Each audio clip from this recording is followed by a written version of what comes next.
Hi guys, good morning. I'm Deepak sir and welcome to my channel Deepak's Chemistry Zone. दोस्तों आज मैं आपके सामने एक बहुत ही अहम वीडियो लेकर आया हूँ. Very important topic of organic chemistry and that is nucleophilic substitution reaction through benzene formation, that is benzyne mechanism. ये बहुत ही इंपॉर्टेंट एक रिएक्शन मैकेनिज्म है दोस्तों, और ये IIT लेवल तक के एग्ज़ाम्स में पूछे गए क्वेश्चंस में से आते हैं. Very important. So please try to focus on it properly.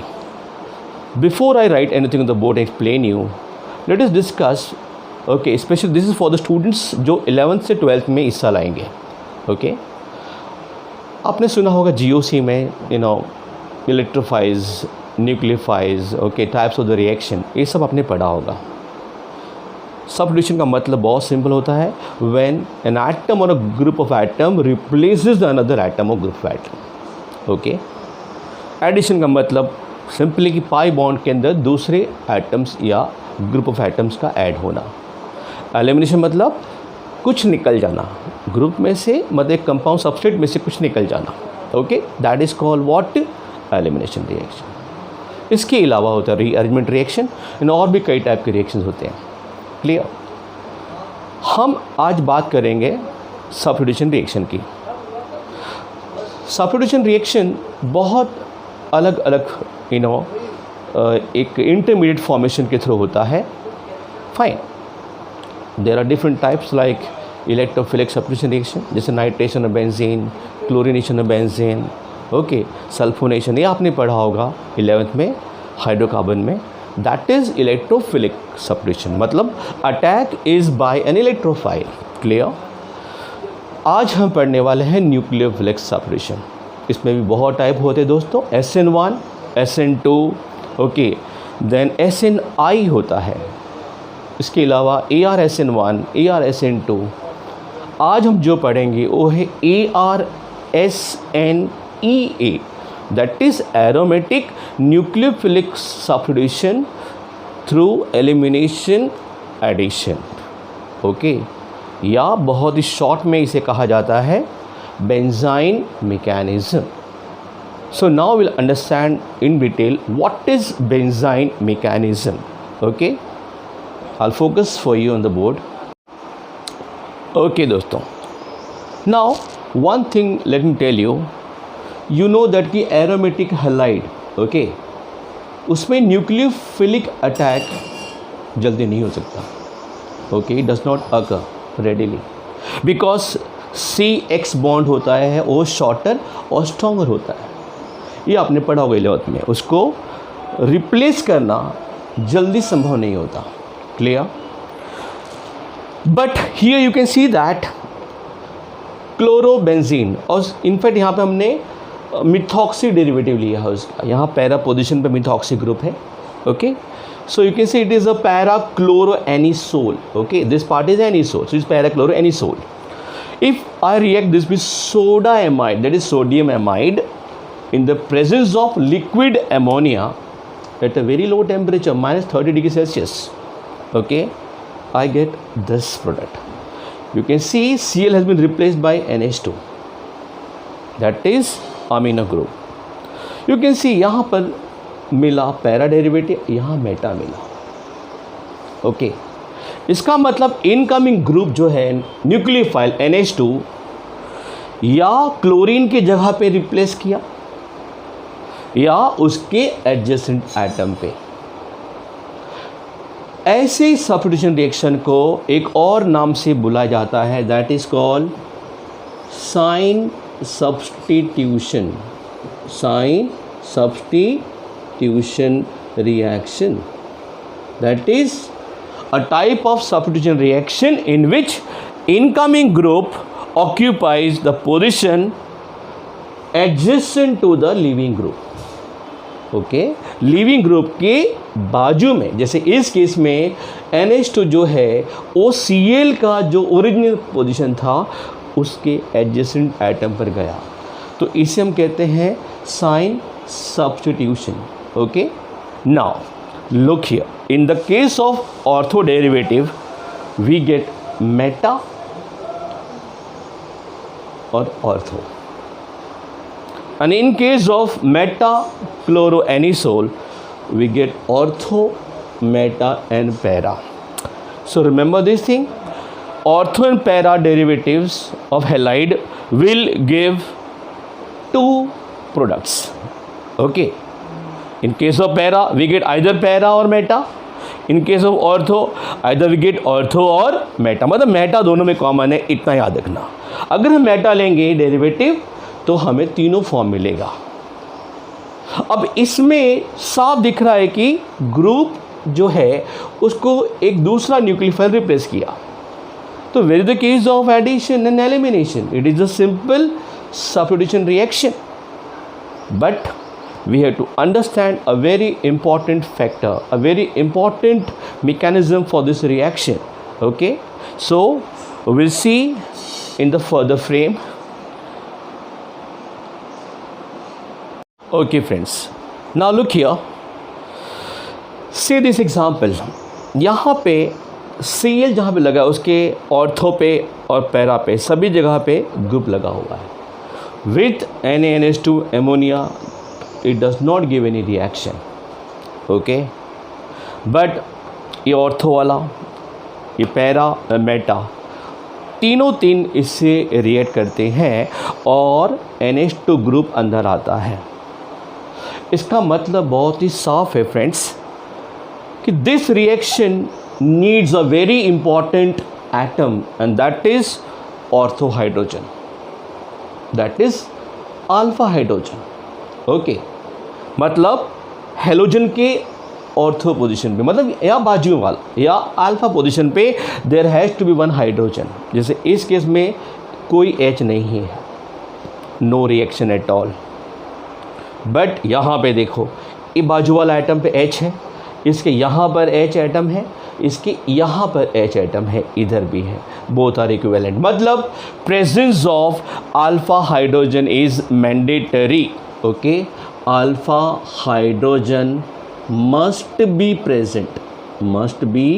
present in the system, तभी रिएक्शन होता है। नाउ बहुत सालों तक दोस्तों इस रिएक्शन का मैकेनिज्म लोगों को पता नहीं था। इनफैक्ट 1902 से लोग इस पर रिएक्शन कर रहे थे, they got the product but they could not come to the mechanism till 1953 में जॉन डी रॉबर्ट्स ने एक नया इंटरमीडिएट सोचा। ओके, और उसको उसने इनफैक्ट सेपरेट भी किया एंड उसे कहा गया benzene. Okay, so let me focus on the formation of benzene. So what is this benzene? You can see this friends, यहाँ पे एक ट्रिपल बॉन्ड है। नॉर्मल बेंजीन में 3 डबल बॉन्ड होता है, यहाँ पर एक बॉन्ड ट्रिपल बॉन्ड है, तो इसे कहा जाता है बेंजाइन, या दूसरी टर्म में डाई डिहाइड्रो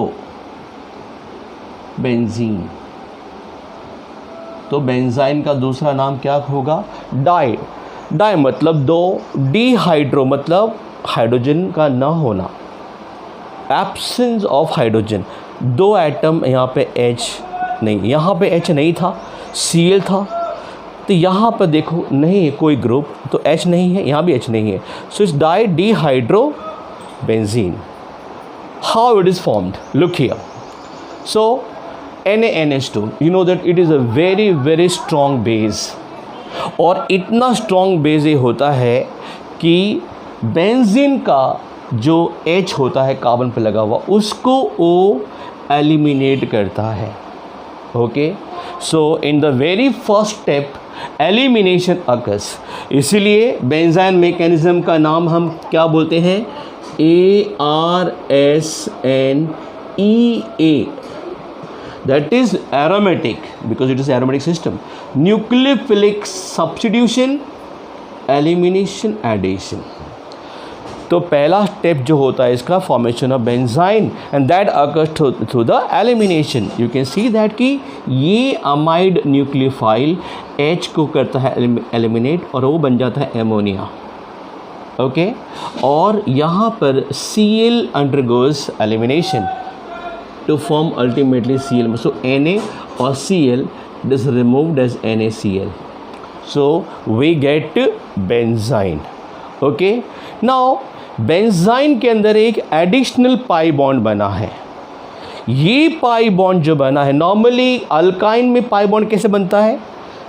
p ऑर्बिटल और p ऑर्बिटल जो होता है unused, which does not take part in the hybridisation, वो ओवरलैप करता है. लेकिन बेंजाइन में इस बात को याद रखना, the pi bond formed is between the two sp2 because each carbon is sp2 hybrid.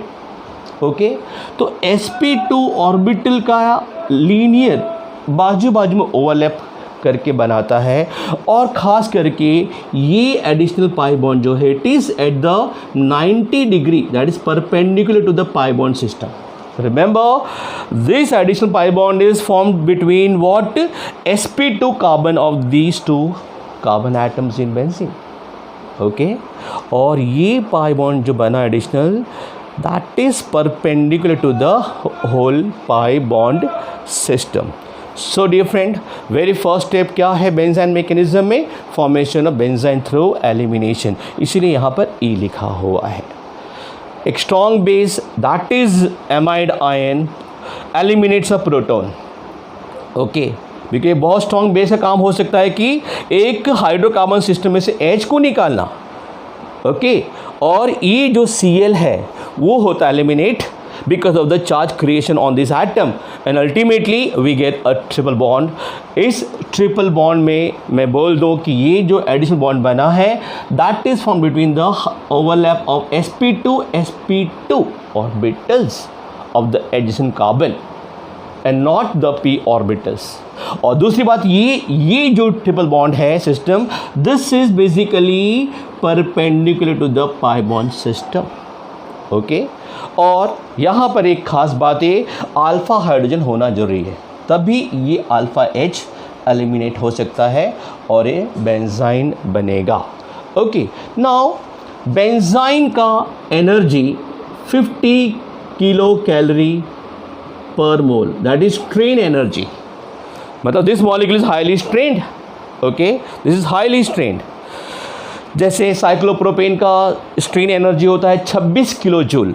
Okay, तो ये तो उससे भी ज़्यादा अनस्टेबल है. In fact it is above 50, it's around 52. Okay, it is somewhat less strained than cyclopropane. मतलब cyclopropane से benzyne होता है स्टेबल. तो this is a somewhat stable intermediate, that is benzyne mechanism. और इसको किसने दिया था? John D Roberts. Okay, in 1953. So very important, this is the first step of the reaction. Now we'll see further what happens. Okay guys, so we have seen formation of benzene. Okay, now just see what happens. Okay, हमने यहाँ पर EWG, that is electron withdrawing group लिया. Okay, मतलब the group which accept electron means -I groups. Remember, electron withdrawing group में -R group भी आता है. -R मतलब वो ग्रुप जो इलेक्ट्रॉन पेयर ले सकते हैं. ओके, एंड +R मतलब वो ग्रुप जो इलेक्ट्रॉन पेयर दे सकते हैं. -I मतलब the groups which can attract electron, and +I मतलब groups which can what? Repel electron. Remember, यहाँ पे -I और -I and +I, that is inductive effect ही लगेगा, न कि रेजोनेंस इफेक्ट. इसका सिंपल रीज़न ये है कि in benzyne the triple bond जो मैंने कहा, that is perpendicular to the pi bond system. तो पाई बॉन्ड सिस्टम से परपेंडिकुलर होने से कोप्लेनरिटी निकल जाता है, it is no more planar. इसीलिए यहाँ पर इलेक्ट्रॉन का देना, दैट इज़ द +R, या इलेक्ट्रॉन का लेना, that is -R effect is not observed. So only -I और +I. क्योंकि इसमें इंटरमीडिएट जो है वो एक एनायन बनता है, negative ion, and we know that negative ion को स्टेबलाइज कौन करेगा? Electron withdrawing group. Simple, minus charge को माइनस आई ग्रुप ही स्टेबलाइज करेगा। प्लस आई जो है it will not at all stabilise. Okay, इसका मतलब माइनस चार्ज जितना इलेक्ट्रॉन विड्रॉइंग ग्रुप के करीब रहेगा उतना स्टेबल, और यही इलेक्ट्रॉन डोनेटिंग ग्रुप होता जैसे प्लस आई इफेक्ट, तो माइनस चार्ज जितना दूर होता उतना स्टेबल। क्योंकि प्लस आई ग्रुप जो है और माइनस चार्ज को किसी भी ढंग से स्टेबल नहीं करते, तो ये जो हम डिस्कस कर रहे हैं it is not applicable to the plus I. उतना ज़्यादा उतना वेरिएशन उनमें नहीं आएगा। बट हाँ, इलेक्ट्रॉन विड्रॉइंग ग्रुप होने से, वो भी स्पेशली माइनस आई होने से, यहाँ पे फ़र्क पड़ेगा। Okay, so remember this thing, electron withdrawing group हमने रखा है और ये वाला ऑर्थो पोजीशन पे Cl है। तो you know that is only one chance और one form of forming benzyne, that is ortho and meta के बीच में ट्रिपल बॉन्ड बनेगा। Only one form. अगर हम पैरा लेते हैं, this only one must form, that is meta and para के बीच में बनेगा ट्रिपल बॉन्ड। ओके, और यहाँ पर मेटा पोजीशन पे you can see that ortho Meta के बीच में या मेटा पैरा के बीच में दो पॉसिबिलिटी है। ओके, इसलिए हमने देखा था स्टार्टिंग में ही कि अगर ऑर्थो पैरा लेंगे we have formation of amine two products, या तो ग्रुप ऑर्थो पे जाएगा या जाएगा मेटा पे। अगर हम पैरा लेंगे तो या जाएगा मेटा पे या जाएगा पैरा पे। लेकिन अगर मेटा प्रोडक्ट होता है, मतलब सबस्ट्रेट होगा, तो ऑर्थो मेटा पैरा तीनों पर से कहीं पर भी न्यूक्लियोफाइल जा सकता है। ओके, नाउ वील सी। ये तो हमने देखा कि ऑर्थो लेंगे तो कितने बेंजाइन के फॉर्म पॉसिबल है, ओनली वन। पैरा वाला लेंगे तो ओनली वन फॉर्म, मेटा लेंगे तो दो बेंजाइन के फॉर्म पॉसिबल है। Now zoom on that side and will see what happens in this step. Okay, so look here, very important, this is very important to understand. Okay, now what happens in fact here, you can see कि यहाँ पर हमने ortho और Meta के बीच में जो benzene है वो लेंगे। तो न्यूक्लियोफाइल, सेकेंड स्टेप क्या होता है इस रिएक्शन के अंदर, न्यूक्लियोफाइल का यहाँ पे अटैक करना। तो न्यूक्लियोफाइल यहाँ पे अटैक करेगा इधर, that is on the ortho. तो नेगेटिव चार्ज कहाँ पे होगा डेवलप, इधर, that is on the Meta. या न्यूक्लियोफाइल यहाँ अटैक कर सकता है, तो माइनस चार्ज कहाँ होगा, उसके बाजू में। Now it is very simple to understand कि ये टेबल मैंने क्यों लिखा, बिकॉज यहाँ पर माइनस चार्ज जो है वो इलेक्ट्रॉन विड्रॉइंग ग्रुप के बाजू में है, और इस केस में minus charge electron withdrawing group से दूर है। और हमने कहा था कि electron withdrawing group will stabilise minus charge, तो जितना करीब रहेगा that will be more stable. इस केस में हमने देखा मेटा और पैरा के बीच में बेंजाइन बना हुआ है, तो when the nucleophile attacks, okay, यहाँ पर माइनस चार्ज अगर डेवलप होगा तो न्यूक्लियोफाइल अटैक यहाँ करेगा, और इस केस में न्यूक्लियोफाइल यहाँ पे माइनस यहाँ पे, तो ऑब्वियसली जितना करीब रहेगा माइनस चार्ज उतना stable. So in this case this is a stable form. Okay friends, now look here, benzene के अंदर होता क्या है, न्यूक्लियोफाइल का अटैक। वी हैव सीन कि कौन सा फॉर्म होगा स्टेबल। ओके, सिंपल एक रूल याद रखना, minus charge will try to remain closer to the electron withdrawing group and away from the electron donating group. अगर यही इलेक्ट्रॉन डोनेटिंग ग्रुप लिखा होता तो आप किस फॉर्म को स्टेबल बोलते हैं, इसको स्टेबल बोलते हैं। इस केस माइनस दूर हो जाता। Okay, simple, electron withdrawing group मतलब माइनस चार्ज क्लोजर होना चाहिए, इलेक्ट्रॉन डोनेटिंग ग्रुप मतलब माइनस चार्ज दूर होना चाहिए। Okay, so this we have seen.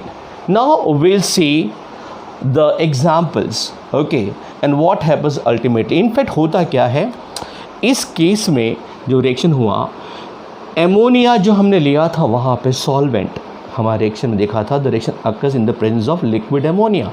Ammonia में होता है NH3, ओके. तो NH3 पहले अटैक करता है, तो उसमें we can imagine NH2 will attack first, okay, एक पोजीशन पे, और उसी का एक H जो होगा वो अटैक करेगा इस माइनस पे. That means it is one type of addition reaction. ये मॉलिक्यूल ऐड हो गया और वो एक्स्ट्रा पाई बॉन्ड जो था यहाँ पे वो टूट जाता है. तो ऑब्वियसली H कहाँ पर जाएगा इस केस में, यहाँ पर, और NH2 कहाँ जाएगा, इधर. Okay, so this is a very important thing. Now we will see the example finally and let us see what happens. Okay friends, so this is the final phase of our lecture. Finally we'll understand कि कौन सा product ज़्यादा favour होगा. Now देखो, ये हमने जो लिया है बेंजाइन, वो ऑर्थो का बना हुआ है, दैट इज़ ऑर्थो क्लोरोएनिसोल से बेंजाइन ये बनेगा. Now what happens in this step, ammonia will attack to the benzene. तो NH2 या तो इस ऑर्थो पोजीशन पर अटैक करेगा, तो माइनस चार्ज कहाँ होगा डेवलप, इधर, और इसी का एक हाइड्रोजन, तो this called intramolecular addition of hydrogen और इंट्रामॉलिक्यूलर प्रोटोनेशन.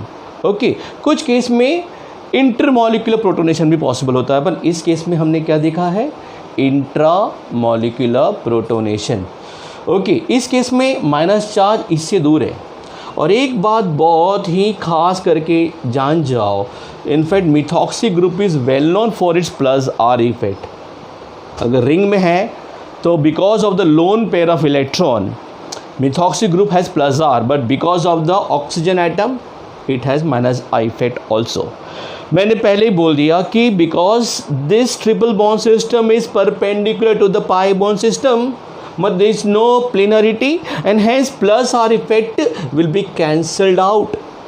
केवल माइनस आई इफेक्ट दिखेगा, that is electron withdrawing group. और हमने देखा था इलेक्ट्रॉन विड्रॉइंग ग्रुप के करीब माइनस चार्ज रहना चाहेगा.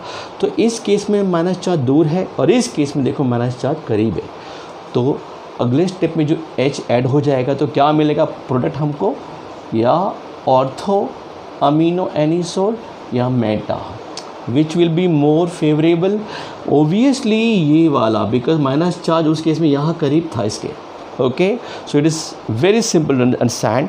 इन द सेम वे ये देखो मेटा पे पहले मैंने बनाया बेंजाइन, तो मेटा पे जो बनेगा बेंजाइन वो या बनेगा मेटा पैरा के बीच में या बनेगा ortho meta. But obviously ortho and meta will be more supportive because minus charge इसके करीब रहना चाहेगा. ओके, तो इसी केस में minus charge will be closer to the electron withdrawing group. तो एमोनिया का जब ऐड हुआ तो NH3 यहाँ पे प्रीफरेबली ऐड करेगा इधर, और माइनस चार्ज यहाँ डेवलप हुआ, अब इसी का H यहाँ पर आएगा. ओके, सो बिकॉज इस केस में माइनस चार्ज क्लोजर है एंड हेंस इस केस में मेटा वाला प्रोडक्ट इज़ मोर फेवरेबल. यही अगर हमने पैरा लिया है तो यू कैन सी बेंजाइन बनेगा मेटा और पैरा के बीच में, ओनली वन फॉर्म. उस केस में एमोनिया का जब एडिशन होगा तो NH3 फर्स्ट ऐड कहाँ करेगा, ऑफ कोर्स इधर, बिकॉज इसी केस में माइनस चार्ज इससे करीब है. यहाँ माइनस होता, यहाँ होता NH3 तो दूर हो जाता, तो NH3 यहाँ होगा माइनस यहाँ पर और इसी के H ऐड करेगा. तो वी गेट वॉट, फेवर्ड और preferably para product. Okay dear friends, so अब मैं लास्ट में आपके सामने कुछ एग्जांपल देता हूँ and I want you people to guess what would be the product formed.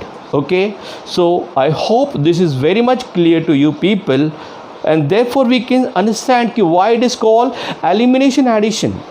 Because first step जब बेंजीन बना तब क्या हुआ था, elimination, and second step is what, addition reaction. Okay, अब मैं आपको लास्ट एक एग्जाम्पल दे रहा हूँ and I want you people to make out what would be the product formed possible. अब इलेक्ट्रॉन विड्रॉइंग ग्रुप की जगह पे मैं आपके सामने में इलेक्ट्रॉन डोनेटिंग ग्रुप, ओके, वो मैं लेके समझाता हूँ. This is orthochlorotoluene. Okay, this is what orthochlorotoluene. So if I simply react this with NaNH2 in liquid ammonia, what would be the product formed? तुरंत सुनना. बेंजाइन बनेगा इधर, okay, between ortho and Meta, और बाद में ammonia attack करेगा तो of course इसी का H बाजू में जाएगा, तो माइनस चार्ज कहाँ होना चाहेगा? इलेक्ट्रॉन विड्रॉइंग ग्रुप के करीब और इलेक्ट्रॉन डोनेटिंग ग्रुप से दूर. This is electron donating because it has plus I effect. तो इस केस में माइनस चार्ज कहाँ होना चाहेगा? इधर, दूर. तो NH2 कहाँ अटैक करेगा? इधर. So this will be the favoured product. I hope it is clear to you people. यहाँ पर बिकॉज माइनस चार्ज यहाँ दूर होना चाहेगा. यही अगर मैंने आपके सामने पैरा लिया होता, that is para chlorotoluene, this is toluene, para chloro, same reaction अगर मैं करवाता तो क्या होता? अब बताओ NH2 कहाँ आएगा? इधर आएगा या इधर आएगा? तो डेफिनेटली अगर NH2 यहाँ होता माइनस चार्ज यहाँ होता, अगर NH2 यहाँ आता माइनस चार्ज यहाँ पे. पर हमने क्या देखा है? प्लस आई इफेक्ट जो ग्रुप्स होते हैं उससे दूर होना चाहिए minus charge. So we get this product that is meta. Okay, this will be meta product. और अगर मैंने मेटा लिया, okay, this is meta, imagine कहाँ पर बनेगा प्रोडक्ट? तो बेंजाइन ऑफ कोर्स इसके बीच में बनेगा या इनके बीच में बनता, लेकिन ये दूर हो जाता है. तो ये करीब वाला ये बनता या ये बनता है? बताओ कौन सा वाला सपोर्ट करेगा? तो कॉमन सेंस है कि बेंजाइन यहाँ नहीं बनता इस केस में, क्योंकि इससे माइनस चार्ज दूर ही रहना चाहेगा. ओके, तो इस केस में यहाँ बनेगा बेंजाइन बिटवीन मेटा, और ये बेंजाइन बनेगा. ओके, बिकॉज इस केस में ये इलेक्ट्रॉन डोनेटिंग ग्रुप है. तो बेंजाइन, और यही इलेक्ट्रॉन विड्रॉइंग होता तो बेंजाइन यहाँ बनता. अब ऑफ कोर्स NH3 आएगा तो कहाँ पर अटैक करेगा? इधर, बिकॉज माइनस चार्ज दूर होना चाहेगा इससे. So this will be the favoured product. Okay guys, I hope I have made myself very much clear to you people. Okay, so this is all about benzene mechanism. Okay, so dear friend, this was all about the benzene mechanism. So in short, let me tell you कि benzene mechanism एक बहुत ही important mechanism है. इसका दूसरा नाम होता है aromatic nucleophilic substitution elimination addition, या इसको हम बोलते हैं साइन सब्स्टिट्यूशन रिएक्शन भी बोलते हैं. साइन सब्स्टिट्यूशन मैंने क्या समझाया था? एक ऐसा सब्स्टिट्यूशन रिएक्शन जिसमें इनकमिंग ग्रुप जो होता है वो लीविंग ग्रुप के एडजेसेंट वाले एटम पर ऑक्यूपाई करता है. ओके, नाउ इसको हमने एडिशन एलिमिनेशन क्यों बोला साथ में? बिकॉज इसके मैकेनिज्म में दो स्टेप होता है. पहला एलिमिनेशन जिसमें बेंजाइन बनता है, और दूसरा addition of NH3. Okay, that we have seen. Now बहुत सिंपल था. बेंजाइन में जो ट्रिपल बॉन्ड होता है that is perpendicular to the pi bond system. इसलिए यहाँ पर प्लस R इफेक्ट या minus R effect, that is electron donating और इलेक्ट्रॉन टेकिंग, वो टोटल यहाँ पे नहीं हो सकता, वो यहाँ पे नहीं होगा. ओके, माइनस I और प्लस I इफेक्ट ही यहाँ पे आपको देखने को मिलेगा. Okay, and this we have seen. Okay, everything I have discussed about the ortho, meta and para. कौन सा प्रोडक्ट यहाँ पे पॉसिबल हो सकता है. So this is a very important mechanism. I hope you might have liked this lecture, and definitely in the coming lectures I will update you with much more details of organic reactions, and they are inevitably important for your exams. Thank you so much, dear. Thanks a lot.